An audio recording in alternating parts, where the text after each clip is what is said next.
pemirsa, selamat datang di Bilasu, bincang ala filsuf.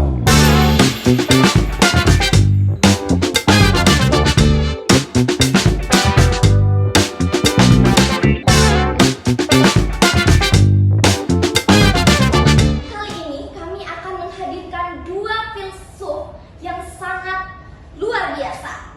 Siapakah dia? Pertama-tama marilah kita panggilkan filsuf asal Jerman dengan teorinya yaitu politik dan ekonomi.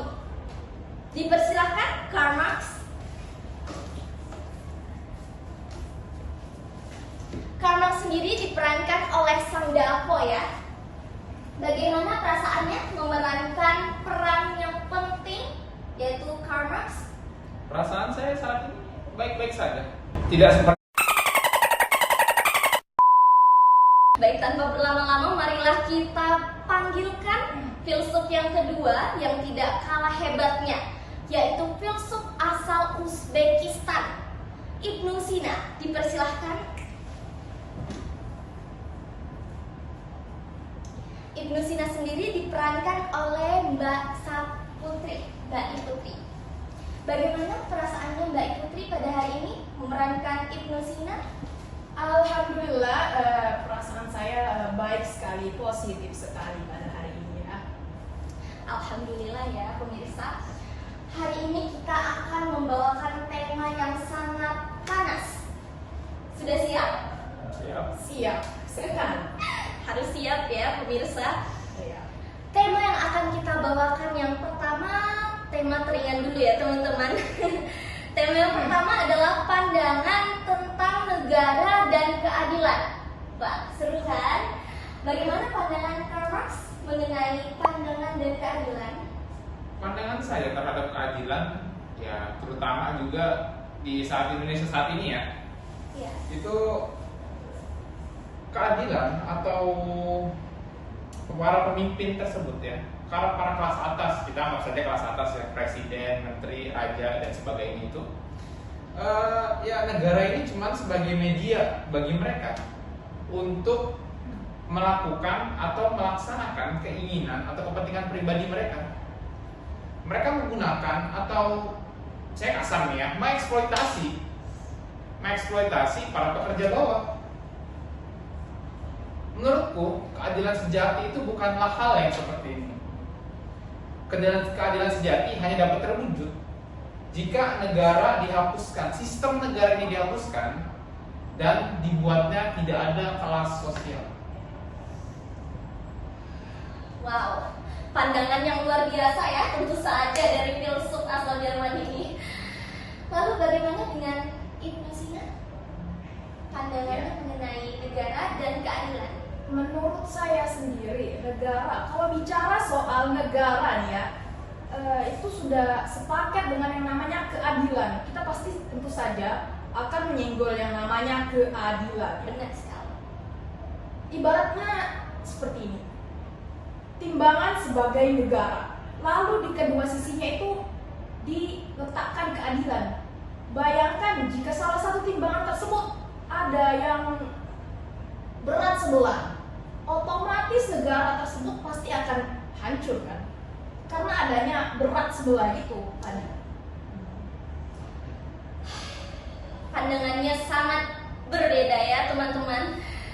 Lalu melihat pandangan keduanya ini, muncul satu pertanyaan di benak saya. Izinkan saya melemparkan pertanyaan. Jadi sebenarnya apa sih langkah yang tepat untuk mencapai keadilan dalam suatu negara? Apakah benar dengan menghapus negara tersebut atau menciptakan seorang pemimpin bijaksana untuk mencapai keadilan bernegara? Bagaimana pandangan para filsuf? Saya akan mulai duluan. Pertama, tentang kepemimpinan. Kepemimpinan itu bukanlah konsep yang baru, sebuah konsep yang lama. Tapi saya juga bisa katakan kepemimpinan yang baik adalah konsep yang mitos.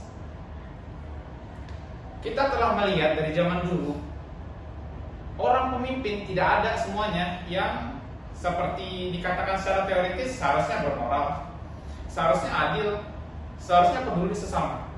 Tapi ya kita lihat saja di dalam sejarah kita, banyak sekali tirani, despot, dan juga atau mungkin pemimpin yang baik tapi menerapkan dalam tanda kutip baik ya, tapi menerapkan sistem Machiavellism.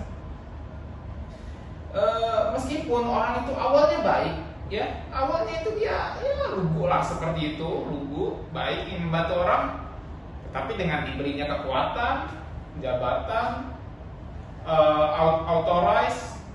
authority, dia menjadi seseorang yang tidak bermoral, hanya mementingkan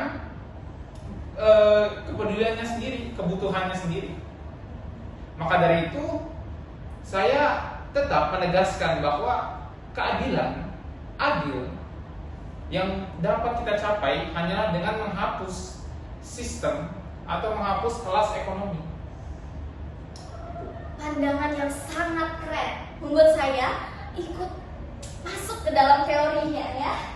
Lalu bagaimana dengan pandangan Ibnu Sina mengenai hal tersebut? Apakah setuju atau ada pandangan lain? Negara. Bayangkan apabila negara itu dihapuskan. Negara, apakah dengan dihapuskannya negara tersebut justru akan membawa masyarakat, orang-orangnya ke arah yang lebih baik atau malah menimbulkan kekacauan? Karena begini, negara itu memang sudah seharusnya ada, mengatur masyarakat, membenahi mereka, menciptakan ruang bagi mereka untuk berkembang. Ada yang namanya hukum untuk ditegakkan di dalam sana dan moralitas. Dan apabila negara tersebut dihilangkan, mau kemana rakyat? Di mana mereka mendapatkan ruang untuk berkembang menjadi lebih baik lagi?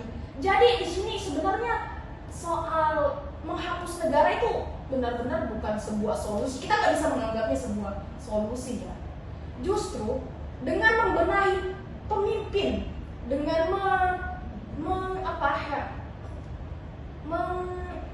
dengan menyiapkan pemimpin yang akan memimpin negara ini, kita berikan mereka pendidikan yang kita berikan mereka pendidikan yang tepat, dibina dengan secara baik.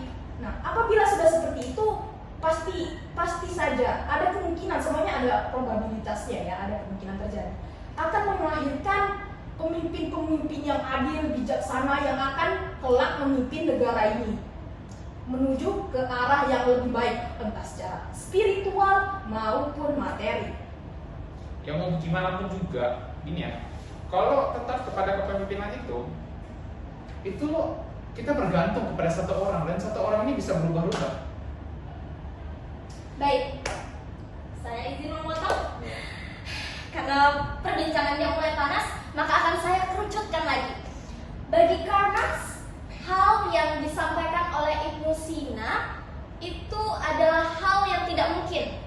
Tidak mungkin menciptakan pemimpin yang bijaksana. Kenapa demikian? Kenapa tidak mungkin?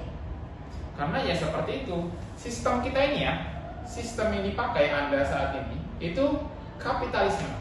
Dan di kapitalisme ini seperti saya bilang tadi, itu hanya sebagai pelindung oleh kelas atas, tamengnya kelas atas agar bisa mempergunakan, mengeksploitasi orang-orang yang di bawah. Maka dari itu, kalau kita mau mendapatkan keadilan yang seperti kau bilang, keharmonisan negara memang harus ada keharmonisan dan sebagainya itu, ya kita harus menghancurkan sistem ekonomi kalian, sistem cara kalian bernegara, yaitu kapitalisme kalian. Bagaimana pandangannya Ibnu Sina? Sepertinya kalau sudah dilihat ya, pendapat pandangan kita ini benar-benar berbeda ya. Baik. Akan tetapi, apakah memang benar? Sekali lagi saya tanyakan, apakah dengan menghapuskan sistem yang ada itu bisa membuatnya menjadi lebih baik lagi, bisa membuat negara ini ke arah yang lebih baik lagi? Kenapa kita nggak membenahinya saja? Kita benahi lebih dari awal pendidikan, itu kita mulai baguskan semuanya, sistem-sistemnya kita benahi. Ya sepertinya kalau Anda ngomong seperti itu ya, Anda juga belum sempat menjawab pertanyaan saya. Bagaimana kita mendapat pemimpin yang bagus? Oke, mungkin pendidikan yang bagus. Tetapi pendidikan yang bagus tidak memungkinkan orang tersebut untuk memiliki moral yang baik. Oke, mungkin dia paham apa itu moral yang baik, tapi tidak mungkin juga kita mengontrol bagaimana dia melaksanakan moral tersebut. Saya juga sangat susah ini memberitahu kepada kalian juga. Soalnya pasti kalian juga mengaitkan ini kepada spiritualitas kalian, kepada agama kalian. Dan karena itu ya tetap kapitalisme kalian ini harus dihilangkan, harus dimusnahkan. Karena jika satu manusia saja diberi kekuatan yang tidak dapat dikontrol semua orang, maka dia akan berbuat semena-mena. Maka dari itu lebih baik kita meniadakan sistem kelas tersebut agar semuanya setara, semuanya mendapat hal yang sama. Tapi ya bagaimanapun juga tetap kita harus mengontrol juga para pekerja di bawah. Mereka mungkin seperti kamu bilang ya, bersifat anarkis. Yang memang dalam perubahan itu pasti ada masalah. Dan di dalam masalah itu kita akan menyelesaikannya. Setiap perubahan itu pasti ada rintangan. Tapi setelah kita melewati rintangan tersebut, setelah kita melewati anarki tersebut, itu kita akan mendapat keadilan yang sebenarnya. Bukan hanya keadilan teori-teori seperti Anda. Tapi saya juga tertarik itu bagaimana tentang pelatihan atau kepemimpinan itu. Sebenarnya apabila ingin menciptakan pemimpin yang baik bagi negara itu dimulai dengan membenahinya dari keluarga sendiri, dari inti itu keluarganya yang harus memberikan mereka pembelajaran tentang nilai-nilai moralitas. Menjadi pemimpin yang baik tidak cukup ya seperti tadi berpendidikan, tapi juga harus mumpuni dalam hal moralitas, dalam hal kebijaksanaan, karena semuanya itu ibarat kayak tadi, timbangan harus setara gitu kan, nggak bisa berat sebelah, nggak akan menghasilkan sesuatu yang baik kalau berat sebelah ya kan. Ya, saya setuju. Tapi ya tetap bahwa kepemimpinan itu yang seperti kamu ajukan tadi itu tidak menjamin bahwa, soalnya ibaratkan seperti ini, kita menggantung sebuah barang. Jika banyak paku yang menopang, maka barang itu akan kuat juga kan. Kalau seandainya menggunakan cara kepemimpinan kapitalis seperti kalian, itu hanya menggunakan satu paku yang bisa rusak atau hancur kapan saja, tidak ada yang menopangnya, sama seperti tidak ada yang mengontrolnya. Inilah juga yang terjadi di negara kita saat ini, Indonesia. Di banyak terjadi oligarki, banyak terjadi penyalahgunaan kekuasaan dan lain-lain juga. Dan bagaimana menurut Anda tentang material, keadilan material ini? Sejatinya kalau bicara soal keadilan itu kita tidak bisa berpatokan hanya dengan secara materi ya. Ada yang namanya spiritual juga, dan ya itu kedua aspek tersebut harus dipisahkan. Keadilan sejati adalah keadilan yang menciptakan keharmonisan, yang menciptakan kesejahteraan bagi negaranya. Ibaratnya negara ini sebagai sebuah tubuh, lalu pemerintah sebagai otaknya, lalu keadilan ini adalah darah yang mengalir di setiap tubuh, setiap organ-organ, di saraf-saraf. Apabila ada salah satu aliran darah yang tersumbat, maka sudah pasti tubuh tersebut tidak akan bekerja maksimal. Nah, itu tadi yang saya highlight, kalau keadilan sejati itu adalah hal yang menciptakan keharmonisan dan kesejahteraan bagi rakyat yang ada dalam sebuah negara. Baik, mungkin saya izin masuk dan ingin memberikan pertanyaan terkait teori dari Karl Marx. Silakan. Jika negara dihapuskan, maka tidak akan ada pemimpin, kan? Bagaimana kalau masyarakat tidak sepenuhnya siap mengatur dirinya sendiri? Gimana kalau masyarakat kacau balau karena nggak siap untuk mengatur dirinya sendiri? Ya karena itu, kita akan ambil contoh. Jika kita ingin berubah menjadi lebih baik, pastikan kita ketemu masalah. Kita ingin mencoba untuk lebih baik dalam public speaking. Ya pasti kan kalau kita nyoba langsung maju ke panggung besar kan pasti gugup, salah ngomong lah, apa segala macam. Ya seperti itu. Tapi semakin lama kita melakukan tersebut, kita memperbaiki masalah, mendalami apa yang salah di kita, berbaik diri dengan masalah-masalah atau rintangan kita hadapi, kita akan mendapat goals tersebut menjadi public speaker andal. Sama seperti ini. Memang pasti di dalam proses itu ada anarki, ada masalah banyak, warga tidak siap, atau mungkin boleh saya katakan agak kasar juga ini, pertumpahan darah. Tapi ya, jika di dalam jalan terakhir atau pintu terakhir atau tujuan kita akan mendapat keadilan, itu bukanlah hal yang perlu dipikirkan. Itu hal yang harus kita pikirkan. Dan jika kita menunggu terus-menerus, menggunakan sistem kapitalisme ini selalu, dan khawatir apakah warga akan siap atau sebagainya, kita tidak akan jalan. Karena seperti yang saya bilang, sistem kapitalis ini itu menolak atau selalu menarik warga kita atau penduduk untuk tidak melakukan apa yang tadi saya ucapkan tadi, untuk perubahan. Iya. Baik, sangat terjawab dan saya merasa sangat puas dengan jawaban dari Karl Marx ya. Lalu saya berganti pertanyaan ke Ibu Sina. Izinkan saya melemparkan pertanyaan. Seperti yang Anda katakan bahwa pengetahuan dan pendidikan harus diberikan kepada pemimpin. Lalu jika kita menerapkan teori dari Karl Marx, tidak menggunakan pemimpin, apakah pengetahuan dan pendidikan itu tidak disalurkan kepada masyarakatnya? Kenapa tidak disalurkan saja kepada masyarakatnya? Tidak perlu lewat pemimpin. Pengetahuan ya, sebenarnya nggak disalurkan dari pemimpin ke masyarakat. Itu sebagai suatu hak. Pengetahuan kita ini sekolah gitu kan, kita punya hak. Kita ke sekolah, kita datang ke sekolah, kita ingin menuntut ilmu, kita ingin mendapatkan pengetahuan, informasi. Jadi pengetahuan itu nggak kita dapatkan dari pemimpin. Maksudnya pengetahuan itu sama didapatkan dari pengalaman, dari entah itu pengalaman yang buruk, atau yang baik sekalipun.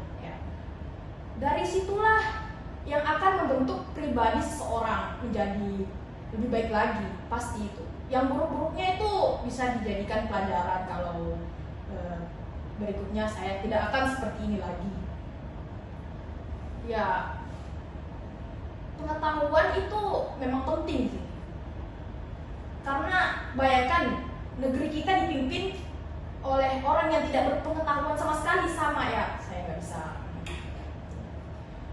sama orang yang nggak berpengetahuan tentang negara, berpengetahuan soal ini dan itu yang berkaitan dengan negara, akan jadi apa negara ini? Apalagi kalau tidak ada yang namanya pemimpin tadi, pemimpin dihilangkan, pasti akan menimbulkan kekacauan. Dalam keluarga saja itu butuh yang namanya pemimpin, ada yang namanya kepala rumah tangga. Bayangkan kalau tidak ada yang namanya kepala rumah tangga, nanti seisi rumah berebut kepemimpinan. Masa iya kamu mau dipimpin oleh seorang anak bayi? Masa iya kamu mau dipimpin oleh ibu-ibu?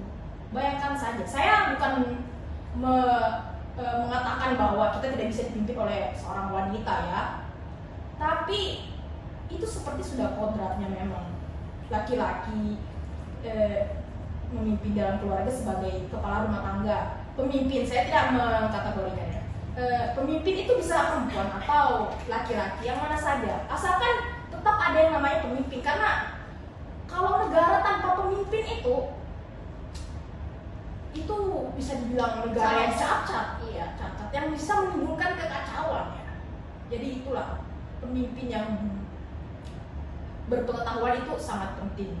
Begini saja, apa pandangan keadilan menurut Anda? Keadilan, bicara soal keadilan berarti menempatkan segala sesuatu ke tempatnya, tidak memandang kelas tertentu, tidak membeda-bedakan ya. Kita bicara soal kesetaraan, bukan berarti sama. Setara itu bukan berarti sama ya. Misalnya keadilan dalam di keluarga ini, ada anak seorang kakak yang sudah SMA, ada adik yang SMP. Masing-masing itu beda kan keperluan, kebutuhan mereka. Yang SMA dengan SMP pasti kita nggak bisa asal ngasih kamu segini uang jajannya untuk beli ini, kamu segini bagianmu, nggak bisa. Kita harus berlaku adil. Kita harus menyesuaikan kebutuhan mereka masing-masing. Si ade yang SMP keperluannya hanya segini, si kakak yang SMA itu keperluannya segini. Jadi begitu keadilan yang saya maksudkan. Kalau begitu ya, saya tadi kurang nangkap juga bagaimana cara menghasilkan pemimpin yang baik. Bagaimana? Itu. Menghasilkan pemimpin yang baik dimulai dari ini, dari keluarga. Jadi di keluarga itu sebenarnya kita sudah harusnya diajarkan bagaimana cara memimpin, mulai dari hal-hal kecil. Lalu kita akan masuk ke yang namanya sekolah dasar, lalu ke sekolah yang menengah, lebih tinggi lagi, hingga ke perguruan tinggi. Itu sebenarnya ini bicara pendidikan ya. Pendidikan itu memang hal yang sangat penting. Itu sudah hak setiap orang ya, pendidikan.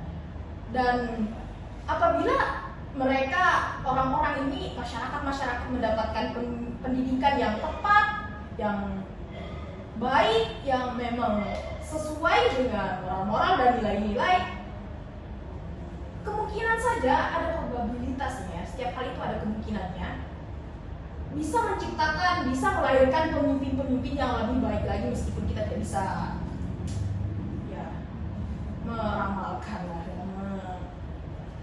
memastikan itu hal itu terjadi. Betul sekali. Tadi Marx membalikan keadaan kembali ke pandangan awal, ke pertanyaan saya yang awal mengenai pandangan keadilan.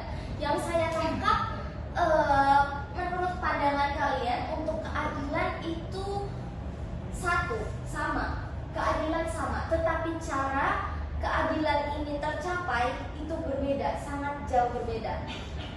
Lalu pertanyaan saya yang untuk tema kedua adalah bagaimana menurut kalian untuk mencapai negara apa yang menurut kalian bisa dikatakan negara yang ideal? Bagaimana? Saya akan menjawab ini, pertama saya akan jawab ini. Menurut saya sekarang belum ada negara yang cukup ideal. Mungkin untuk negara maju ada, teknologi maju, SDM-nya bagus ada, tapi untuk negara ideal di mana semuanya tercapai kesetaraan, keadilan itu untuk sekarang belum ada. Pandangan saya tentang negara yang ideal ini sebenarnya di mana negara mampu negara yang mampu menyediakan kesejahteraan, negara yang mampu memberikan kebahagiaan bagi rakyat-rakyatnya, negara yang mampu melindungi mereka, menciptakan rasa aman kepada masyarakatnya. Seperti itu. Ya, saya menangkap ya bagaimana perbincangan ini semakin mengerucut ya. Lalu mengenai spiritual dan material. Tadi sedikit menyinggung spiritual dan material. Apa sih pandangan Karl Marx mengenai spiritual? Mungkin agak melenceng sedikit dari negara dan keadilan, tapi karena ini podcast bincang filsuf, maka saya ingin menggali teori-teori dari para filsuf ini. Bagaimana? Ya, pertama kita bisa setuju lah ya, spiritual ini adalah salah satu dari aspek manusia yang penting. Ya. Ya kan? Apalagi terutama untuk saudari saya yang mengikuti Ibnu Sina ini beragama Islam, spiritual itu adalah pusat dari agamanya mereka, kepercayaan mereka. Pertama, untuk mencapai kesetaraan spiritual atau keadilan spiritual, kita butuh dulu yang utama adalah keadilan secara material. Dengan mendapatkan keadilan secara material, kita akan mendapatkan semuanya. Dari awal itu akan menjalar ke semuanya, termasuk salah satunya yaitu keadilan spiritual. Maka karena itu, kenapa saya membahas ke hal yang material adalah karena memang itu adalah yang langkah awal, langkah yang paling susah dan langkah yang paling efektif untuk melakukan hal tersebut. Maka dari itu ya saya tetap bersikeras untuk kita menolak sistem kapitalisme ini, sistem yang memanipulasi, sistem yang mempergunakan pekerja-pekerja kelas bawah itu secara tidak adil, yang hanya akan memperkaya atau memperkuat para kelas atas.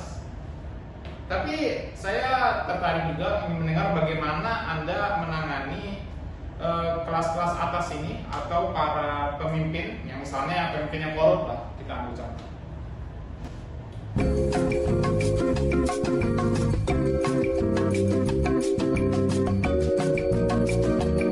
Cara menangani orang-orang yang memimpin dengan sikap-sifat seperti itu yang buruk, yang sangat tidak etis itu ya, itu dimulai dari kembali lagi ke pendidikan, kembali lagi juga ke keluarga. Bagaimana keluarga tersebut mengajarkan kepada anak-anak mereka tentang hal yang baik dan buruk, lalu sekolah kemudian melanjutkan pengajaran orang tua tersebut, memberikan edukasi, memberikan pemahaman bahwa hal ini adalah hal yang buruk, tidak patut dilakukan, dan memang sudah sepantasnya tidak dibenarkan.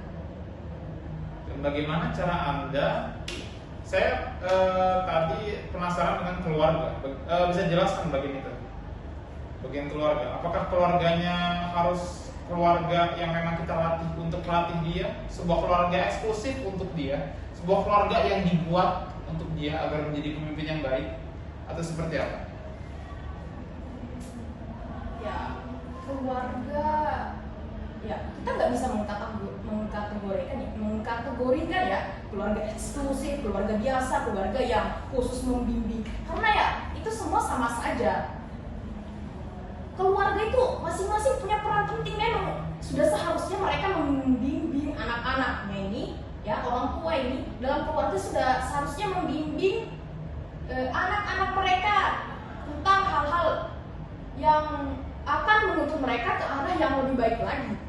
Jadi nggak ada yang namanya keluarga khusus, saya akan latih anak saya menjadi seorang pemimpin hingga ke generasi ke-10, ke generasi seterusnya. Jadi itu semuanya sama saja. Setiap keluarga itu sudah ada yang namanya kewajiban untuk mengajarkan anaknya, membimbing mereka, memberikan edukasi untuk mengarahkan anaknya ke arah yang lebih baik lagi agar bisa menjadi pemimpin yang lebih baik lagi, yang akan dilanjutkan pengajaran mereka orang tua tersebut akan dilanjutkan oleh guru-guru yang kemudian mengajar mereka di sekolah nanti.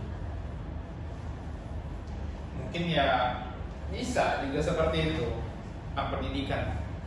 Pendidikan memang penting, tapi kan kita bisa lihat sekarang juga di dalam sistem kalian ini banyak yang tidak mendapat pendidikan yang setara. Betul. Karena itu ya saya kembali lagi ke poin awal saya tadi. Kita harus menghilangkan kelas sosial tersebut. Kita semua ini adalah sama. Tidak ada kelas atas, pekerja atau bawah. Agar semuanya mendapat kesamaan yang adil, semuanya sama, adil. Ya. Sangat panas ya. Jadi saya izin bertanya mengenai teori Karl Marx. Kalau begitu, kenapa tidak sistemnya saja yang diubah? Kenapa harus negaranya ditiadakan atau dihilangkan, pemimpinnya ikut dihilangkan? Kenapa tidak sistemnya saja yang diubah? Ya karena sistemnya kapitalisme kalian itu adalah negara. Jadi ya jika kita mengganti sistemnya itu, bagi kalian bukan negara. Maka dari itu ya tetap saya juga ngomong tadi, negara, kita harus menghancurkan negara ini, negara dengan sistem ini, gitu kan? Dengan sistem ini yaitu kapitalisme, menggantinya dengan sistem tanpa ada sosial, tanpa ada strata sosial, sistem yang dimana keadilan bisa dicapai oleh semua orang. Lalu sebenarnya tujuan kita ini sama, keadilan. Artinya pandangan kalian sama sekali tidak ada terkecoh setelah perbincangan kali ini. Tidak. Selama saja masih sama, saya tetap pada pendirian saya. Berarti tetap pada pendirian ya? Tetap. Tidak seperti politikus kita. Oh, Mbak. baik. Silakan diminum dulu ya. Sangat berat ya pemirsa. Mungkin betul ya, keadilan itu sangat susah untuk dicapai. Dan betul kata Karl Marx bahwa keadilan itu untuk sekarang masih sulit untuk dikategorikan sebagai adil. Sama seperti Ibnu Sina juga, karena kita kurang berpengetahuan, dan pengetahuan itu, pendidikan itu selalu harus di apa istilahnya? Istilah gaulnya digenjot. Ya kan? Betul kan? Ya. Bisa juga bahasa seperti itu. Bahasa ya. Bukan ada bahasa. Baik, saya sangat berterima kasih karena jujur pandangan kalian tidak berubah. Sekarang pandangan saya yang mulai berubah. Bagaimana ini, teori mana yang harus saya terapkan? Sepertinya mulai terpengaruh ya.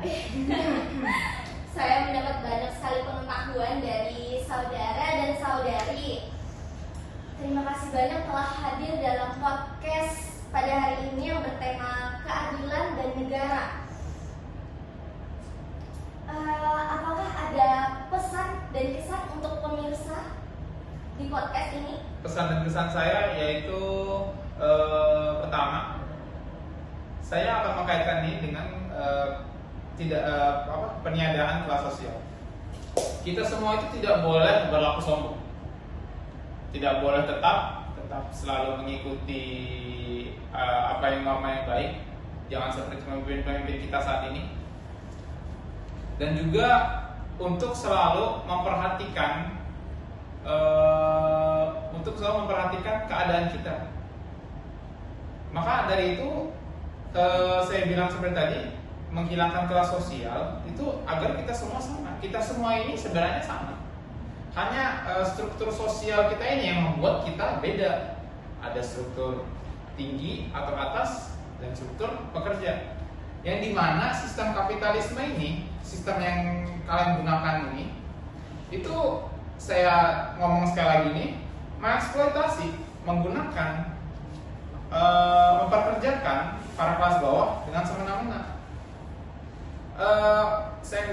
Saya akan baca ulang lagi, atau saya akan jelaskan ulang lagi bahwa negara ini, negara dengan tanda kutip ya, negara ya, itu menggunakan atau digunakan oleh para pemimpin sebagai wadah atau sebagai media untuk melakukan kepentingan apa yang menurut mereka baik, kepentingan mereka sendiri. Maka dari itu mereka menggunakan tenaga pekerja bawah untuk melakukan kepentingan mereka. Baik, cukup dalam dan panjang pesan dari Marx ini ya. Silakan. Ya, Pesan saya buat kalian semua ya. Ini berkaitan dengan pendidikan. berkaitan dengan pendidikan. Jadi sebenarnya kalau mau belajar itu nggak perlu di mana, harus di sekolah. Belajar itu bisa di mana saja. Kita belajar tentang kepemimpinan itu nggak harus ikut-ikut ke dalam organisasi atau lembaga-lembaga. Hanya dengan membaca buku itu dari rumah itu sudah bisa belajar yang namanya kepemimpinan. Karena kita semua ini sebagai generasi muda ya, sudah sepantasnya punya pengetahuan, berpendidikan agar bisa memimpin bangsa ini, negeri ini menuju arah yang lebih baik lagi. Karena itu syarat agar negara bisa dikatakan berhasil itu salah satu bagaimana pemimpinnya mampu mengatur masyarakatnya, mampu mengatur mereka ke arah dan membawa mereka ke arah yang lebih baik lagi. Pesan yang sangat dalam sekali. Saya juga setuju dengan Anda, pendidikan. Mungkin negara kita Indonesia butuh masukan seperti itu ya, pendidikan harus diperbaiki. Betul, betul sekali. Jadi sebenarnya kita ini satu pandangan mengenai keadilan dan pendidikan. Tetapi cara pandang menuju pendidikan dan keadilan itu saja yang berbeda. Betul? Betul. Betul. Baik, mungkin dicukupkan sampai sini ya. Baik, sampai sini semoga yang baik-baiknya bisa kalian dapat dan yang buruk-buruknya mungkin tidak ada yang buruk ya. Tapi jika menurut kalian tidak pantas dimasukkan ke dalam ilmu atau pengetahuan atau otak kalian, ya tidak usah diambil. Untuk terakhir kalinya, beliau-beliau ini boleh ikut saya salam bilasu. Boleh. Jika saya bilang bilasu, bincang ala filsuf untuk mengakhiri podcast pada hari ini. Baik, siap beliau-beliau? Selalu siap. Selalu. Bilasu, bincang ala filsuf.